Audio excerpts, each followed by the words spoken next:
Welcome, dear friends, to The Curious Case. I'm Davis, and it's always a joy to share another quiet evening with you. Tell me, where are you listening from tonight? Outside, the village bells have begun to toll steady, calm, familiar. But tonight, one bell rings with a story of its own, a mystery hidden in its echo, waiting to be heard. Shall we begin? The morning began quietly, soft rain, faint as breath, against the window. Miss Marple stirred her tea, watching the steam rise and curl like thought itself. Street Mary Mead was waking slowly.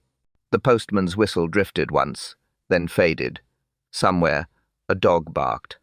A normal day, almost too normal. She sat with Mrs. Weatherby and Mrs. Fletcher in the small tear room near the church. Fresh scones, warm cups, and the faint hum of village gossip. Mrs. Weatherby was saying, "Of course, the vicar's wife has taken to wearing trousers now, can you imagine?" Mrs. Fletcher smiled nervously. "Well, times are changing," she said, adjusting her napkin. Her hands trembled just slightly. Miss Marple noticed, though she said nothing. Across the room, the owner, Mrs. Hartwell, was setting out cups with her usual precision. Every spoon straight, every saucer aligned. Perfection was her religion. "Details, my dear ladies," she would always say. "A life without order is chaos." She smiled as she spoke, but her smile was sharp. It made the air just a little colder. Marple lifted her cup, listening to the tone of the women around her. Gossip was rarely about what was said, it was what was avoided. A pause here, a nervous laugh there. That was where truth lived. Mrs. Hartwell paused near their table. Her eyes lingered on Mrs. Fletcher's half-finished quilt bag resting on the chair. "A fine piece," she said softly. Then, after a pause, "Though the stitching is uneven near the corners. Such a pity." Mrs. Fletcher flushed. "I'll redo it," she murmured. "It's only a draft." Mrs. Hartwell's tone was kind, but her words weren't. "Perfection, dear. It matters more than effort." She moved away, her perfume faint but clinging like memory. Marple took another sip. No one spoke for a moment. Outside, the rain stopped. The clock above the door ticked louder than before. Then Mrs. Fletcher gave a little laugh, thin and uncertain. "She does mean well, I suppose." Mrs. Weatherby nodded once, slow, deliberate. "She means control," she said. And with that, silence. The kind of silence that felt alive. A tray rattled. China clinked. Mrs. Hartwell turned sharply, then froze. For a moment, everything held its breath. Then the sound came. A small one. A teacup falling. It struck the floor and broke. And then, only silence. By afternoon, the tear room had emptied. Only the sound of gentle stitching filled the air. Threads, patterns, quiet concentration. The Thursday quilting circle. 5 women, one shared rhythm. Mrs. Hartwell sat at the head, her thimble catching the light. Each motion of her hand was measured, each comment sharper than her needle. "Mind your tension, Mrs. Fletcher," she said. "The thread should lie flat, not pull like that." Mrs. Fletcher nodded, though her cheeks flushed. She adjusted her square, said nothing. Miss Marple watched, noted the quiet stiffness between them. Old habits, older wounds. Mrs. Weatherby leaned in. "Some of us quilt for joy, not judgment," she murmured. The words landed softly, but they stayed in the air. Mrs. Hartwell looked up. Her smile didn't change, but her tone did. "Joy without discipline," she said, "is waste." The room seemed smaller after that. Even the ticking clock hesitated. Sarah Mills broke the silence. "I suppose we all have our ways," she said, carefully aligning her fabrics, "though some prefer to collect rather than create." A pause. Mrs. Hartwell's eyes flicked toward her. "Meaning?" Sarah smiled. "Oh, nothing. Just thinking how some patterns look. Borrowed." The sound of the rain outside grew louder, or maybe it just felt that way. Miss Marple took a slow sip of tea. Her eyes moved from face to face. Every woman here carried a secret, she thought. But which one was ready to break? Mrs. Peaton spoke next, her voice always calm, always soft. "We might remember, Prudence, that a quilt is not ownership. its memory shared among many hands. Mrs. Hartwell's thimble paused mid-air. "Memory fades," she said quietly. "Ownership doesn't." No one replied. They stitched. The sound of thread through fabric steady, repetitive, almost like breathing. Miss Marple leaned back slightly. Her mind followed the rhythm, needle in, thread out, truth hidden, truth revealed. Patterns always tell on their maker. Mrs. Hartwell stood, walked to the window, straightened the curtain that didn't need straightening. Outside, the clouds were heavy again. The light had turned pale. It made the room colder somehow. "Mrs." Fletcher cleared her throat. "Perhaps we should stop early today." Her voice trembled. "It's been a long morning." Mrs. Hartwell turned, smiling faintly. "Nonsense. One must never leave work unfinished." She sat down, lifted her needle again. The thread gleamed faintly under the lamp. Miss Marple saw the tremor, small but real. The hand, the breath, the hesitation. Then the needle slipped. A sharp intake of air. Mrs. Hartwell gasped once. Her hand fell still. The needle rolled across the table and stopped. For a moment, no one moved. Then Mrs. Fletcher whispered, "Prudence?" No answer, just the faint sound of rain returning, and the teacup on the tray still warm, cooling by the second. No one moved. The room had frozen in its own stillness. Mrs. Hartwell sat upright, her hand resting mid-air. The needle had fallen, glinting faintly on the poppant tablecloth. Mrs. Fletcher rose first. "Prudence?" she whispered. No answer. Miss Marple set her teacup down gently. She leaned closer, slow, precise. Her voice was steady. "Someone fetch Dr. Haydock." Sarah Mills hurried out, her footsteps sharp against the hall floor. The others stared, half fear, half disbelief. Mrs. Weatherby covered her mouth with a handkerchief. She was fine a moment ago. Marple's eyes didn't leave the body. No spilt tea, no struggle, just stillness. She noticed the angle of the hand, the thread still looped through the fabric. It told a story. Everything told a story. Within minutes, Dr. Haydock arrived, rain still glistening on his coat. He knelt beside Mrs. Hartwell, checked pulse, eyes, throat, then looked up quietly. "She's gone." A sound escaped Mrs. Fletcher, half gasp, half sob. Sarah returned, breathless. "She can't be. She was just speaking." Dr. Haydock shook his head. "Instant, I'd say. No sign of pain." Miss Marple's gaze drifted to the thimble beside the body. It gleamed faintly in the lamp's light. Something about it seemed deliberate. Inspector Slack entered a few minutes later, his hat still wet. "Dead, is she?" "Another one of your tea-circle tragedies, Miss Marple." His tone was brusque, but his eyes were uneasy. "She was stitching," Marple said softly, and then she wasn't. Slack bent down, examining the table. No overturned chair, no sign of struggle, only the fallen needle, the thread still neat in its place. He frowned. "The needle. Where is it?" Marple pointed. It lay close to the teacup, catching the faintest shimmer. Slack picked it up with a handkerchief, held it under the light. "Clean. Perfectly clean." "That's odd," he muttered. "You'd expect something." Dr. Haydock rose, folding his stethoscope. "Poison, perhaps? Or something internal?" Marple shook her head. "Perhaps. Or something far quieter." Mrs. Fletcher spoke through tears. "She was fine, Miss Marple. She corrected my stitching just moments ago." "Yes," said Marple softly. "She did." Her eyes followed the faint red thread still tangled near the thimble. She thought about hands, about habit, about control. Slack looked over again. "The needle's clean," he said flatly. "Too clean." Miss Marple nodded. Her expression didn't change, but in her voice a faint echo of unease. "Clean," she murmured, as though someone made sure of it. And the room fell silent again, as if even the rain was listening. Inspector Slack stood by the window, arms folded. Rain streaked the glass, blurring the village beyond. He spoke without turning. "No sign of struggle, no weapon, no poison yet confirmed." Mrs. Fletcher shivered. Her voice was small. She just stopped breathing. Slack turned. People don't stop breathing for nothing, madam. Sarah Mills crossed her arms. She was strict, but she didn't deserve this. Her eyes darted to the table, then away. Miss Marple sat quietly, hands folded in her lap. Her gaze moved, slow and patient, from face to hand to eyes. Every movement told a truth words would never admit. Mrs. Weatherby broke the silence. She wasn't easy, but she held us together. The quilting bee was her idea.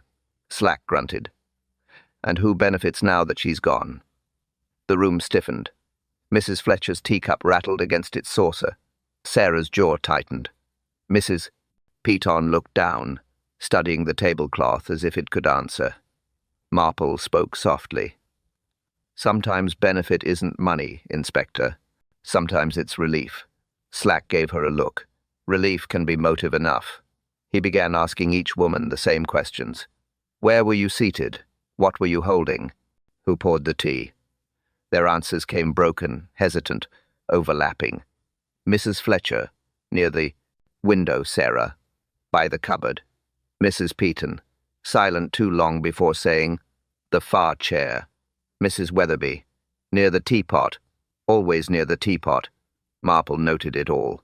The trembling fingers, the half-smiles that didn't reach the eyes, the silence when Mrs. Hartwell's name was spoken. When the questioning ended, Slack sighed. We'll send the body for examination. Poison's my bet. He looked toward Marple. You've got that look again. She smiled faintly. Observation, Inspector. Nothing more. He snorted. With you, that's never true. As he left, the door closed with a dull click. The sound lingered longer than it should have. The women began gathering their things. No one spoke of next week's meeting. No one looked at the empty chair. Marple remained seated. The rain had eased, but the air still felt heavy. She traced the rim of her teacup with one finger. A faint ring marked where Mrs. Hartwell's cup had been. Strange, she murmured. Mrs. Weatherby paused by the door. What is? Marple looked up, eyes calm, voice light. Among all that confusion, someone didn't seem surprised. Mrs. Weatherby frowned. Who? Marple's answer came quietly, almost lost in the hum of rain. One of them knew already, and she didn't say who. The next morning came pale and cold. Sunlight, weak but steady, pressed through the tier-room windows. The smell of polish and damp wool lingered. Everything was tidy again, except the feeling. Miss Marple stood by the same table, cups washed, chairs aligned.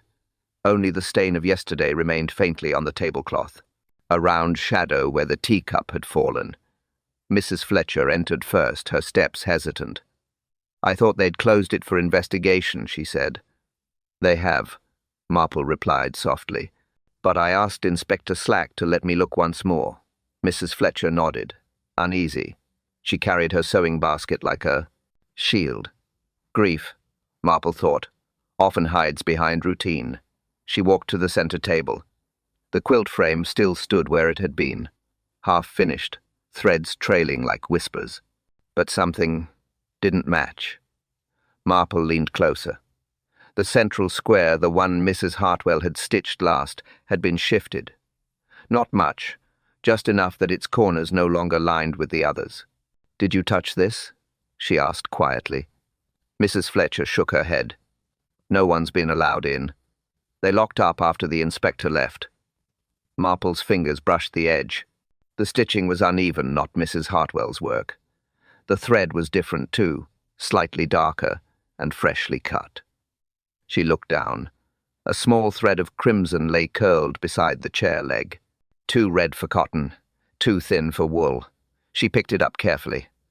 The color was deeper near one end, as though it had soaked something wet.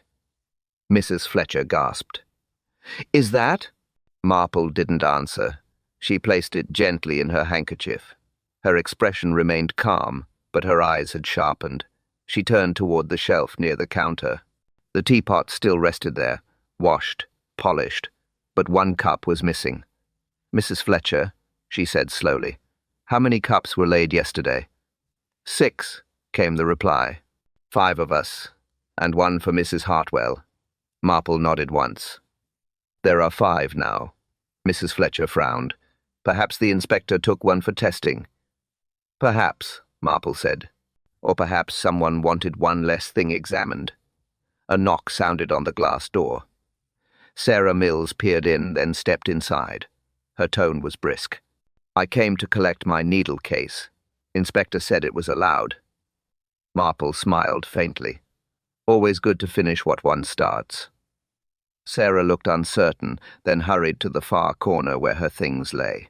Marple's eyes followed her, not the hands, but the walk, deliberate, avoiding the table center.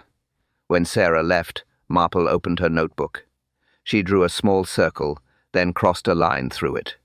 Shifted, she murmured. Altered. Hidden. Mrs. Fletcher looked puzzled. What does it mean? Marple folded the handkerchief. Her voice was low, almost kind.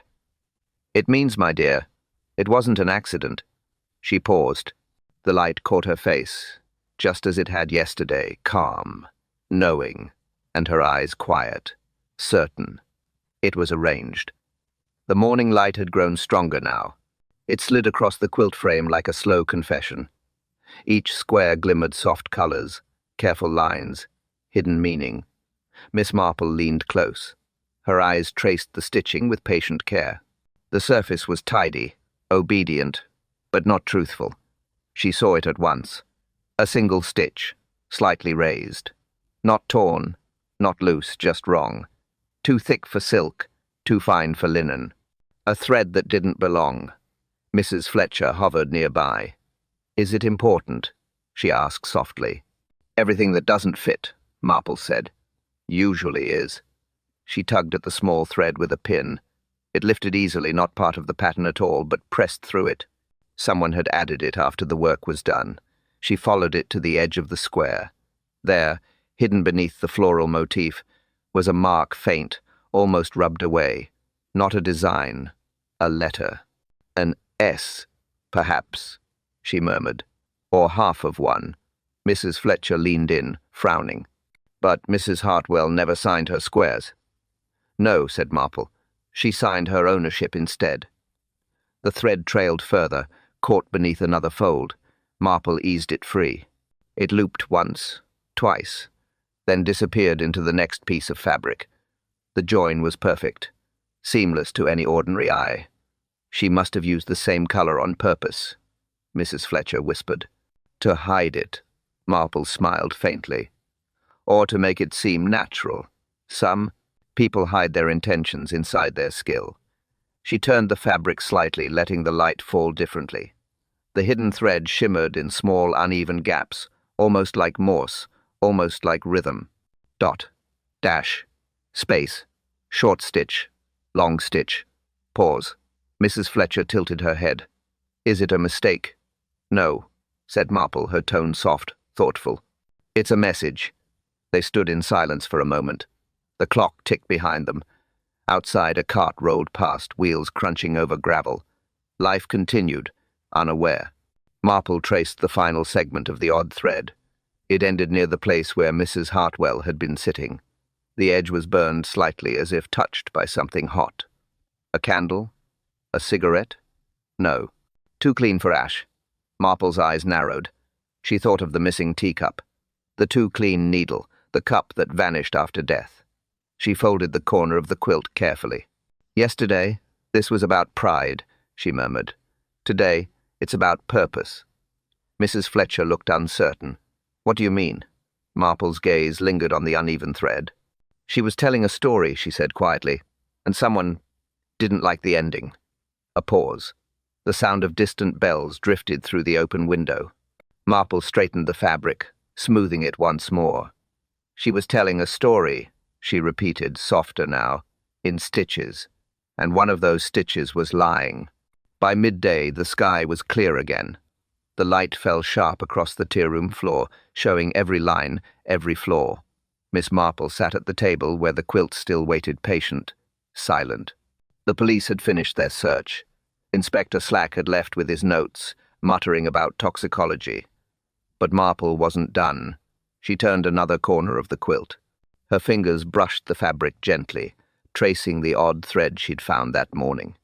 It led, faintly, toward the section embroidered with blue, Daisy's Mrs. Weatherby's square. Mrs. Weatherby arrived just then, her gloves still on, her manner too brisk for grief. "I thought I'd collect my needles," she said. "No sense leaving them in this dreadful place." Marple nodded, watching. "Of course. Habit must go on. It helps, doesn't it?" Mrs. Weatherby hesitated. "I suppose it does." Her voice trembled for a heartbeat, then steadied. She walked to her chair, picked up the small sewing tin, but her hand lingered on the quilt's edge. Only a second, but enough for Marple to notice. "You took great pride in your section," Marple said softly. Mrs. Weatherby's eyes flickered. "Yes, my grandmother's pattern. A tradition. And Mrs. Hartwell planned to use it in her exhibition?" "She said so." "And gave you credit?" Silence. Mrs. Weatherby's jaw tightened. "She said she would. But when the list came back from the gallery, my name wasn't there." Marple nodded slowly. "People often keep names where they can't be seen." Mrs. Weatherby gave a bitter laugh. "She took our stories, every one of them, said we were amateurs, that our patterns needed her refinement." Her voice caught. "But they were ours." The word ours lingered. Heavy, possessive. Marple looked back at the fabric. The blue daisies were lovely but uneven in one corner, the same place where the false thread had been stitched. "Did you notice this?" she asked. "Mrs.?" Weatherby frowned. "No, that's not mine. I never use this color." Her gloved finger brushed the edge, then stopped. A faint mark, nearly hidden by the seam, darkened the tip of her glove. Marple's gaze followed it quietly. A small brown stain. Dried. Old, but not ancient. "Needle prick?" Marple asked lightly. Mrs. Weatherby froze. "Yes. Yesterday. Clumsy of me." Marple smiled gently. "Clumsy hands tell honest tales," she said.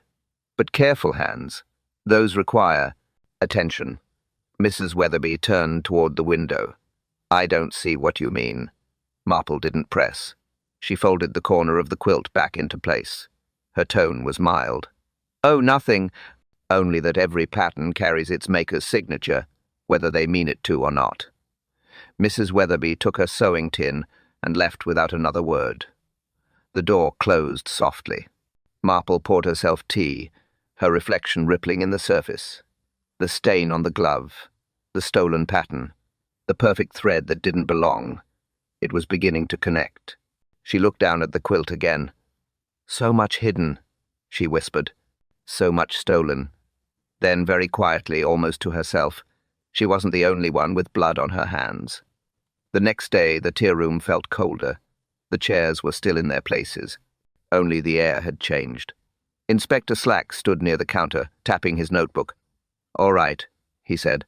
"Let's make this simple. One at a time." Mrs. Fletcher went first. Her hands twisted the corner of her handkerchief.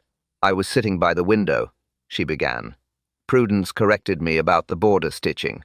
I didn't argue." Slack raised a brow. "Did she seem ill?" "No, sharp as ever. She said my corners looked lazy." Marple watched quietly. "Mrs." Fletcher's voice shook, but not from guilt, from habit. She was used to fear, not deceit. Sarah Mills came next. Her tone was brisk, almost defensive. She was fine. Bossy, as always. "I was working with red thread, you can check the reel." Slack did. Red cotton nearly full, unused since the day before. "You said you argued last week," Slack reminded her. Sarah shrugged. "We always argued. About patterns, not poison." Mrs. Peaton entered softly, closing the door behind her. She didn't remove her gloves. "Inspector, I was seated by the cupboard. I didn't move until it happened." Slack frowned. "Did you notice anything odd?" Her eyes flicked to Marple, then down. Only that Mrs. Weatherby looked tense. But then, she usually does. Mrs. Weatherby stiffened. "I had every reason to be tense. She stole my family's design." The words came too quickly, too sharp. Slack's pen paused. Marple glanced up. She said it too quickly. She murmured under her breath. "What's that?" Slack asked. "Nothing," Marple said gently. "Only listening." He sighed. "You always are." He continued, flipping his notebook. "Anyone touch her tea?" Silence. Eyes lowered. Mrs. Fletcher whispered. "She poured it herself. Anyone see that?" More silence. Then Sarah said, "I did. She used the smaller pot." Mrs. Peaton frowned. "No, she didn't. I remember she reached for the blue one." Mrs. Weatherby cut in. "The blue one was empty." Slack looked around. "So which was it?" No one answered. Only the ticking clock filled the pause. Marple poured herself a little water from the pot nearest her. It was cold now. She tilted the spout. A thin residue clung inside. Brown, sticky, sweet. "Curious," she said softly. Slack looked over. "What now?" "Just thinking," Marple replied. "Of sugar and habit and what people hide inside them." Slack rolled his eyes. "Always riddles." Marple smiled faintly. "Not riddles, Inspector. Patterns." He shut his notebook with a snap. "Enough for now." As the women filed out, Marple's eyes followed Mrs. Weatherby. The glove again. The hesitation at the door. The faint stain that hadn't faded. She looked down at the cold teapot once more. "She said it too quickly," Marple whispered. "Much too quickly." And the words hung in the empty room unanswered. The second round began quietly. Same room, same chairs, different air. Inspector Slack set his notebook down. "Yesterday's answers," he said, "don't match." He looked at them one by one. "No harm in clearing it up, eh?" Mrs. Fletcher spoke first. Her voice was soft. "I said she poured her own tea." "That's true." Slack nodded. "You sure?" "Yes." Her eyes shifted. "Well, perhaps Sarah handed her the cup." Sarah's head snapped up. "I did not. She poured it herself. Out of the blue pot." Mrs. Peaton blinked. "You said that pot was empty." Sarah hesitated. "Did I? Maybe I meant the small one." Marple watched them carefully. The rhythm of speech, the timing of pauses, words rearranged overnight. Misses. Weatherby sat apart, gloved hands folded. She hadn't spoken once. Slack sighed. "This isn't complicated. Which pot was used?" No one answered. Marple's gaze drifted toward the shelf. Both pots were back where they belonged. Polished, precise. Too precise. "You've been busy, Mrs. Weatherby," she said gently. The woman's head lifted. "Tidying up is a habit." Marple smiled faintly. "A dangerous one. After death." Slack turned to Sarah. "You said yesterday the victim corrected your pattern. You said she was standing. Now you say she was sitting." Sarah swallowed. "Did I? It was chaos. I might have misspoken." Marple's voice was calm. "Or rehearsed, my dear. Sometimes we tidy our memories, just as we tidy rooms." Silence again. The clock ticked once, twice. Mrs. Peaton finally spoke. "I remember the smell," she said quietly. "Bitter, sweet, like burnt sugar." Slack frowned. "Tea?" She shook her head. "No, something else." Marple leaned slightly forward. "Burnt sugar or caramelized syrup?" Mrs. Peaton nodded. "Perhaps." Slack scribbled. "We'll test the cups again." Marple folded her hands. She was looking at the tablecloth. A faint brown ring had sat there since the day before.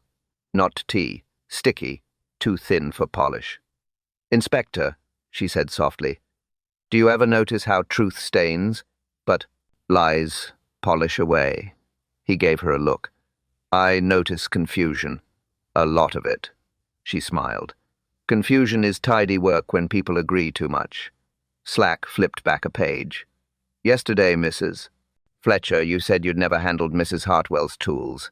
She nodded. "Then how did your fingerprints get on her thimble?" The question hung in the air. "Mrs. Fletcher's lips parted, but no sound came. Slack leaned back. "Strange, isn't it?" Marple's gaze didn't move. Her eyes stayed fixed on the polished teapot, too clean, too deliberate.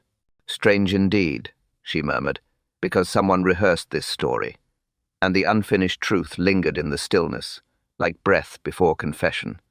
The third day brought a thin, pale Sunday, enough to make the tea-room look normal again almost. But Miss Marple knew that light only shows what darkness missed. Inspector Slack was already there, pacing. "Nothing new from the lab," he muttered. "No poison, no prints that don't belong."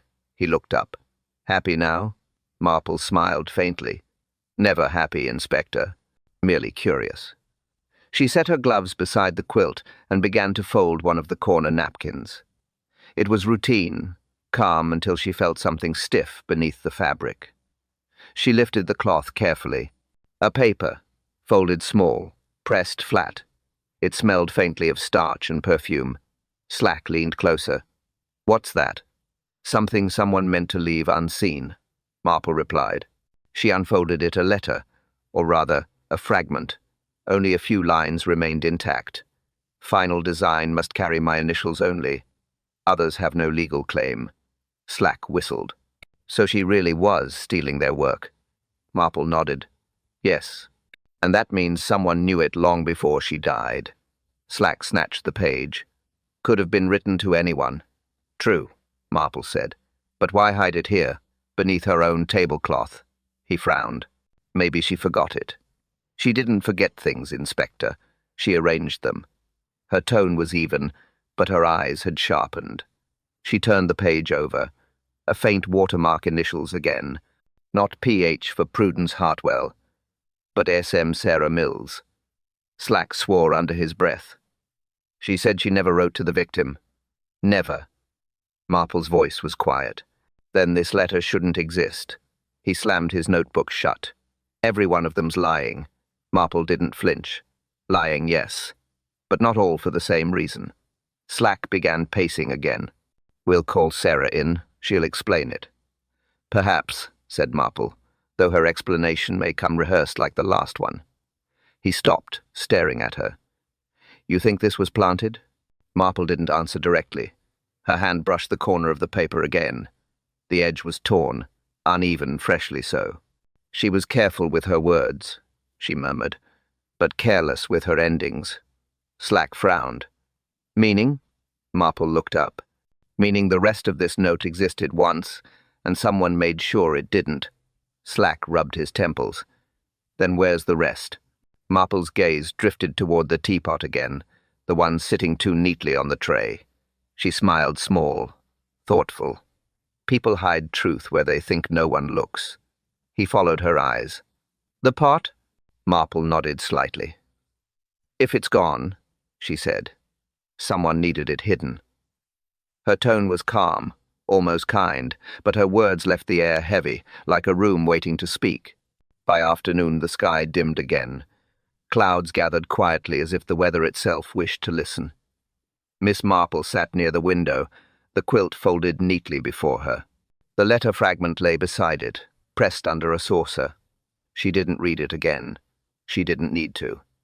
Her mind, as ever, was tidying the day, sorting, aligning, removing the nonsense from the blind. Truth, the quilt, the teapot, the missing cup, the letter that shouldn't exist. All little pieces, out of place. Inspector Slack entered, coat half-buttoned, expression weary. "Well, they're all denying the letter. Sarah says she's never written it." Marple nodded. "I imagine she believes that." Slack frowned. "How can she believe a lie?" "Easily, Inspector, when it's told often enough." He leaned against the table. "Tell me then what makes sense to you." Marple poured herself tea, slow and careful. Steam curled like thought. "She couldn't have written the letter after the meeting began," she said. "Mrs. Hartwell was already seated when the others arrived. She never left her chair." Slack crossed his arms. "Maybe she wrote it earlier and hid it herself." "Possible," said Marple, "but unlikely. You remember the scene?" Slack frowned, thinking. Quilt spread out, tools on the table, the needle on her right, thread basket to the left. "Yes," said Marple softly, "and the teacup just beyond her hand." "Exactly." Slack paused. So? Marple set down her cup. The wound, Inspector. You said it was small, beneath the collarbone. The doctor confirmed it couldn't have been self-inflicted too low for the angle of her reach. Slack stared. You mean? Marple nodded. She couldn't have driven the needle or whatever was used into herself.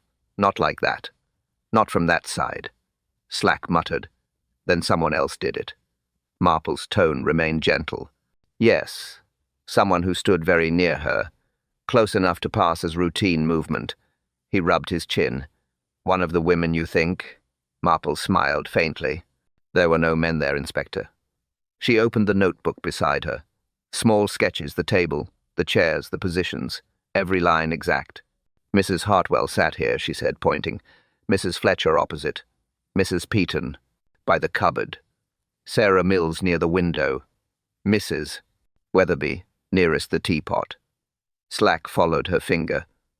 Nearest the teapot, he echoed. Yes, said Marple, and nearest the right shoulder of the victim, the side of the wound. He straightened. You're saying she? I'm saying, Marple interrupted gently, that it couldn't have been Mrs. Hartwell's hand. Not at that angle. The words hung there simple, quiet, final. And in that stillness, the truth began to rearrange itself, just as the threads on the quilt had done before. The village remembers everything, even what it pretends to forget. That afternoon, Miss Marple sat again at the tear-room table. The quilt remained folded, silent. But silence, she knew, has memory. Inspector Slack arrived, looking tired. He dropped a small file beside her. Something from the archives, he said. Old complaint, 10 years back. Guess whose name's on it? Marple didn't guess. She already knew. Prudence Hartwell. He nodded. Forgery case. Small time. Domestic. Never went to trial. Someone accused her of copying embroidery designs and selling them under her name. He flipped the page. Name of the accuser, Weatherby. Same family. Marple's teacup paused midway to her lips. How interesting. Slack grunted. Seems our sainted needlewoman wasn't so saintly. Took the designs, changed a corner or two, and called them her own. Marple smiled faintly. And time, Inspector, has a habit of making patterns repeat. Mrs. Weatherby entered then, gloves off this time. She looked calm, too calm. I heard you were still asking questions, she said. Slack nodded. Just routine. Marple gestured to the chair. Please sit. Mrs. Weatherby obeyed, back straight, eyes steady. What more is there to say? Slack pushed the file toward her. You knew about this, didn't you? Her lips tightened. Of course. It was my mother she cheated. My mother did the real work. Prudence just signed it. Marple's tone was soft. And yet, you still joined her circle. Mrs. Weatherby gave a thin smile. Forgiveness is fashionable, Miss Marple. It looks good at tea. The words hung, cold but polished. Marple set her cup down. Did you ever tell her you knew? Once, Mrs. Weatherby said. She laughed. Slack leaned forward. And you didn't think to warn the others? I did, she replied. No one believed me. They thought I was jealous. Her hands tightened in her lap. Perhaps I was. Marple studied her quietly. Not the words, the rhythm, the pause between sentences, the weight of old injury carried in every breath. Mrs. Weatherby rose suddenly. Are we done? Almost, Marple said. Just one question. She looked at the gloves in Mrs. Weatherby's hand, the faint stain still near the cuff. Was it forgiveness or correction? Mrs. Weatherby's jaw set. She didn't answer. She left the room as if chased by silence. Slack exhaled. She's hiding something. Marple nodded. She's hiding everything she never said. They sat for a moment, the room still, the air heavy. Slack closed the file. What's your feeling? Marple lifted her cup again. The past, Inspector, she said quietly, has a way of finishing what it began. She looked toward the window, where the light had begun to fade again. The dead don't forget, she murmured. They wait. The next morning came with uneasy brightness. Too clear, too revealing. The tier room, once a place of chatter, now held its breath. 4 women, 1 truth, and Miss Marple quiet as ever sitting at the center of it. Inspector Slack stood by the door, his patience thinning. "We'll end this now," he said. "Someone here knows more than they've said." No one replied. Only the clock ticked slow, deliberate. Sarah Mills folded her arms. "I've told you everything," she said sharply. "I had no reason to harm her. We argued yes, but who didn't?" Mrs. Fletcher flinched. "Not I," she whispered. "I respected her. She only meant to guide us." Sarah's eyes flashed. "Guide? She humiliated you. Everyone knew it." Mrs. Fletcher's lips trembled. "That doesn't mean I'd kill her." Mrs. Peaton spoke next, her voice quiet but cutting. "Perhaps not, but you were closest to her chair." Sarah turned on her. "So were you. You fetched the extra thread, didn't you?" We all saw. Marple stirred her tea. Calm, measured. She watched the rhythm shift from words to panic. "Mrs.?" Weatherby said nothing at all. Her hands remained clasped, knuckles pale. Slack noticed. "Not joining in, Mrs. Weatherby." She looked up slowly. "What's left to say?"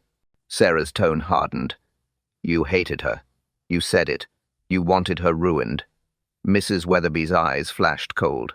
"I wanted her gone from my memory, not from this world." The words hung strange, practiced. Marple caught the hesitation. A sentence built too carefully. Slack started pacing again. "Every one of you has reason. Pride, money, revenge. Take your pick." He pointed at the table. "And yet none of you can explain how she died, right here, with all of you watching." No one spoke. Marple's gaze drifted to the teapot once more. The spout gleamed faintly. Something about its polish was new. Too new. She set down her cup. "When something is cleaned too often, Inspector, it's not hygiene, it's fear." Slack turned toward her. "You think one of them—" "Yes," she said gently. "One of them was not afraid of being found. She was afraid of being remembered." Sarah scoffed. "Oh, this again. Clues and teapots." Marple met her eyes, steady and mild. "People reveal truth when they try to appear calm. It's in the rhythm of their words." Sarah rolled her eyes. "Then what rhythm do you hear?" Marple leaned back. "The rhythm of someone who has repeated their story too many times. The same pauses, the same words. Silence. Heavy, measured silence." Mrs. Peaton swallowed. "You think one of us rehearsed?" Marple nodded once. "Yes, because one of you was there." Her gaze moved slowly across each face, gentle but firm. "And you know it." The ticking clock filled the pause again, and the room forgot how to breathe. The air in the tier room had grown still again. Too still, like a fabric pulled tight, ready to tear. Miss Marple sat quietly, hands folded. Before her, the quilt. Its colors looked harmless, soft, but every color had meaning. Every line had purpose. Inspector Slack paced. "We're circling, Miss Marple. Round and round. We've got motive hints, but nothing solid." "Patterns are solid," she said. "Even lies follow them." He frowned. "You and your patterns." "Yes," Marple murmured, "because people repeat themselves until something forces them to stop." She unfolded the quilt again, this time slowly. Each square caught the light. Blue daisies, red blossoms, pale borders, and one small patch wrong. She touched it with her finger. This was added after the meeting. Slack leaned in. "How can you tell?" "The thread is newer," she said. "The edges weren't pressed yet. Someone stitched it when the fabric had already cooled." He scowled. "Someone stayed behind." Marple nodded. "Or came back. And when they did, they corrected a mistake." She turned the fabric slightly. Beneath the new seam, something else appeared, faint pencil markings. A date. The same week the exhibition letters were sent. Slack stared. So the letter and the fabric were connected.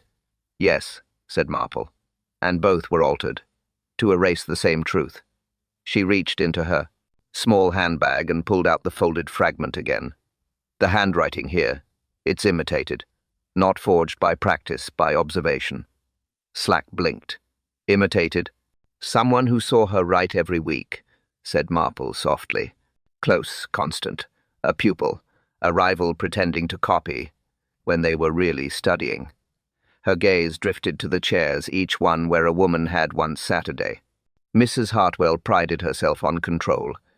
Every detail hers, every thread hers. But when someone tried to take that control away, she saw it coming. Slack frowned. Then why didn't she stop it? Because she believed she could manage it, said Marple. Until she realized she was being managed herself. He rubbed his chin. You mean one of the women used her own habits against her? Precisely. Marple's hand moved back to the quilt. She pointed to the faint burn on the lower edge, the one near Mrs. Weatherby's square. Burned here, she said. And here, sugar stain, faint but real. The same sweet smell Mrs. Peaton mentioned. The syrup was poured before the tea cooled. Slack's face tightened. She sweetened her death. Marple's eyes stayed calm. No, Inspector. Someone else did. She folded the quilt once more, her tone thoughtful. Envy began it, memory continued it, and pride sealed it. Slack shook his head. I don't see how it fits. Marple smiled faintly. Every pattern fits, she said quietly. Every pattern repeats. She looked toward the empty chair where Mrs. Hartwell had Saturday, until someone breaks it. They came at noon. Same room, same light, different purpose. Miss Marple sat at the head of the table. Inspector Slack stood beside the door. He said nothing. She began. Thank you for coming, she said softly. We will keep this plain. 4 faces. Mrs. Fletcher, Sarah Mills, Mrs. Peaton, Mrs. Weatherby. Marple unfolded the quilt, laid it. Flat, touched the central seam. Here is where it changed, she said. After death, after panic. No one spoke. The clock answered for them. She pointed to the faint burn near the border. Sugar syrup. Poured warm. It stains even when cleaned. You can smell it if you warm the cloth. Sarah swallowed. Why syrup? To carry something bitter, Marple said. So it tastes like kindness. Slack shifted. We tested the cups. One was missing. Later found. Scrubbed. Marple nodded. The missing cup was returned. Polish too bright. A guilty shine. She moved a pin along the wrong thread. Someone added this after, to cover a slip, a tremor, a drop. Mrs. Fletcher whispered. A drop of what? Marple's eyes were kind. Of blood, my dear. Not hers only. A breath moved the room. Small. Sharp. She set the letter fragment beside the quilt. Imitated handwriting. Not practice. Proximity. A pupil who watched every week. Sarah stared at the floor. I argued with her. I didn't kill her. I know, Marple said. Your thread reel proves it. Unused since the morning. Your rhythm proves it too.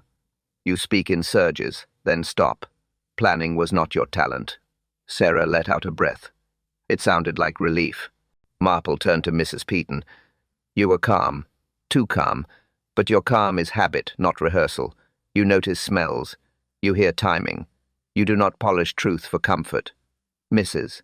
Peaton met her eyes. I feared it was poison. You feared what it would mean, Marple said. Not what you had done. Silence again. Only the soft scrape of Slack's pencil. Marple faced Mrs. Fletcher. You were corrected. Publicly. You blushed, yes. But you also loved her skill. Love does not place a cup just so. Mrs. Fletcher trembled. I never touched her cup. I believe you, Marple said. She looked last to Mrs. Weatherby. Hands clasped, gloves folded, cuff stained. You sat nearest the Mrs. Weatherby. Bad. Teapot, Marple said. You have always sat nearest the teapot. Mrs. Weatherby's jaw fixed. And if I did? You poured when others spoke. Marple continued. You refilled without asking. You called it tidying. It was control. A tiny movement in the throat. Gone quickly. Marple's tone remained mild. 10 years ago, your mother's work was taken. Signed by another hand. You kept the injury. It did not fade. No answer. Only the clock. You confronted her once, Marple said. She laughed. So you waited. You learned her habits. Tea before thread. Thimble to the right. Cup to the edge. Slack stepped forward. His shadow crossed the quilt. Marple touched the chair where Prudence had Saturday.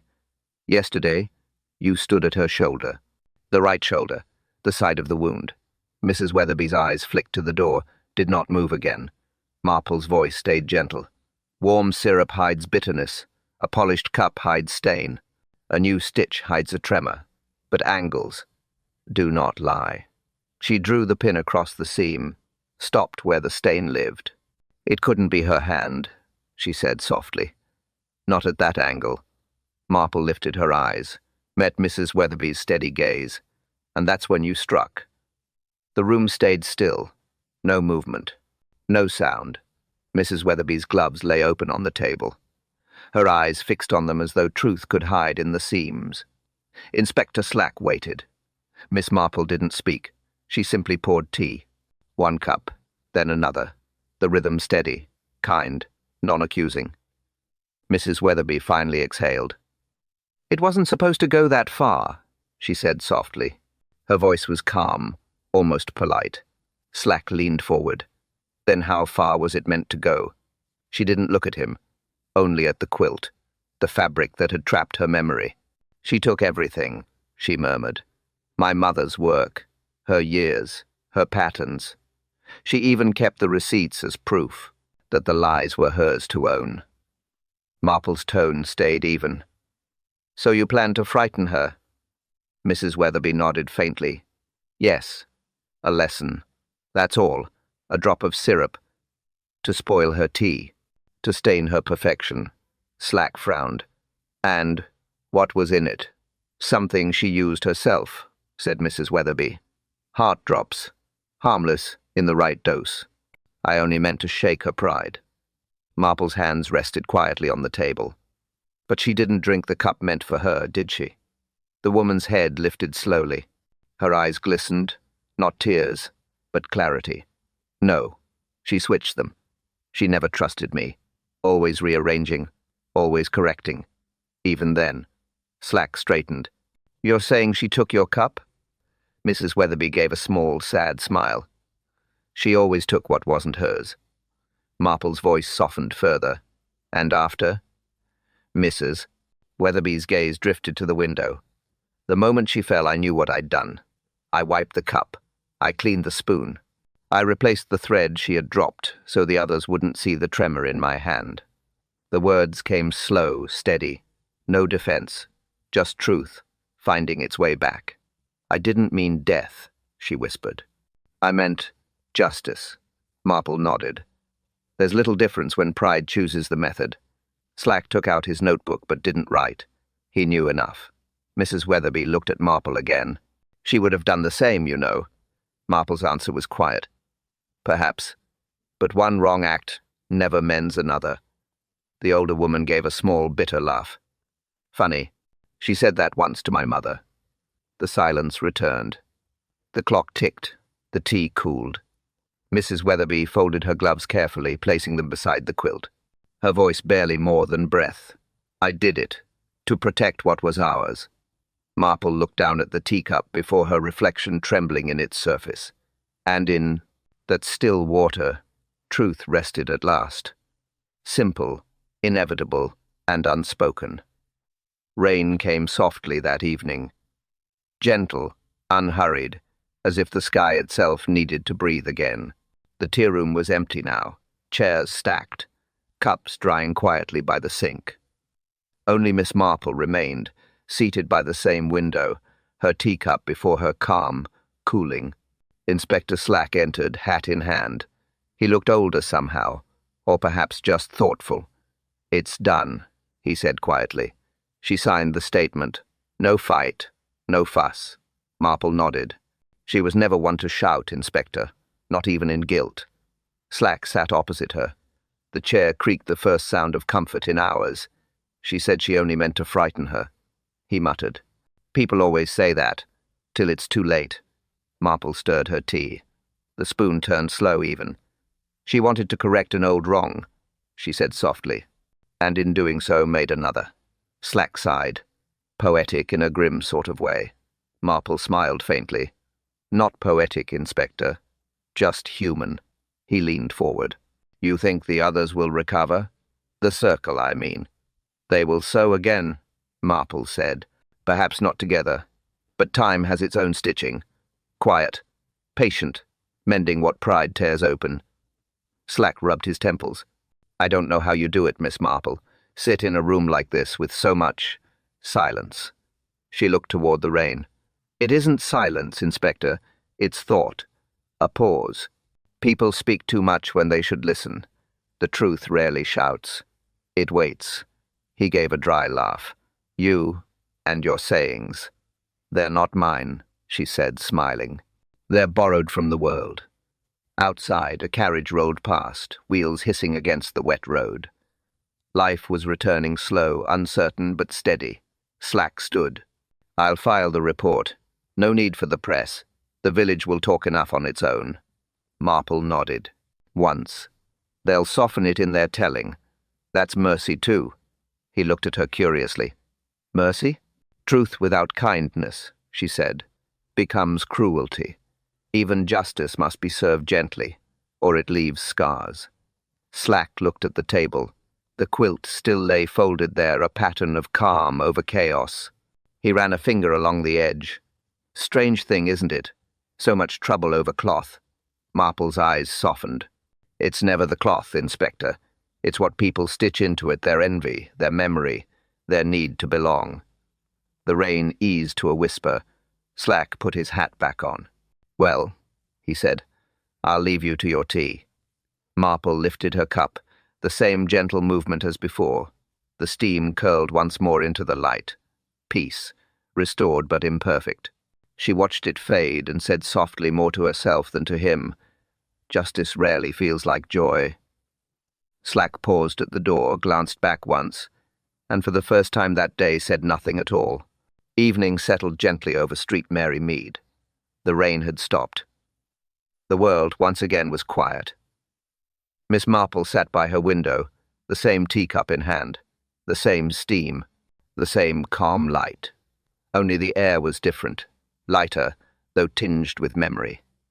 The quilt lay folded on her lap. A patch of red thread caught the glow from the lamp.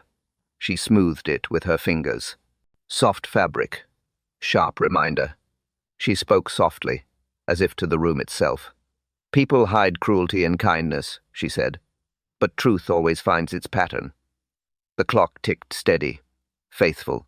Outside, a cat crossed the lane, unseen but heard. Life continued its quiet stitching. Marple lifted her cup again, smiling faintly. Perhaps that's all we ever do, she whispered. Unravel what's hidden, one thread at a time. The light dimmed, the tea cooled, and peace, slow and honest, returned to the little room. Then, softly, almost as a bider, thought left hanging, and somewhere, in another quiet village, another secret waits.